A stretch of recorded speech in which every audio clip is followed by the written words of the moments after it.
పంచారామాలు అనగా ఏమిటి? ఆంధ్రప్రదేశ్లోని ప్రసిద్ధమైన శైవక్షేత్రాలను పంచారామాలు అని పిలుస్తారు. పంచారామాలు ఏర్పడుటకు స్కందపురాణంలో ఇలా వివరించబడియున్నది. పూర్వం తారకాసురుడు అను రాక్షసుడు శివుని గురించి ఘోర తపస్సు చేసి శివుని ఆత్మలింగము సంపాదిస్తాడు. దీనితో వీరగర్వముతో దేవతలను అనేక రకాలుగా హింసలు గురిచేయగా, ఇందుకు దేవతలు విష్ణుమూర్తిని ప్రార్థించగా, శివపార్వతుల వల్ల కలిగిన కుమారుడు కుమారస్వామి వల్లనే తారకాసురుని వధించుట సాధ్యపడుతుందని తెలిపి కుమారస్వామిని యుద్ధానికి పంపుతారు.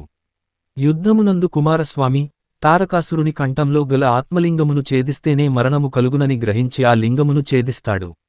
దీనితో తారకాసురుడు మరణిస్తాడు. ఛేదియోచే సమయంలో ఆ ఆత్మలింగము వేరై 5 ప్రదేశములలో పడుతాయి.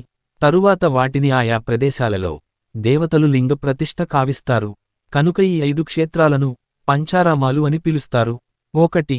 దాక్షారామము.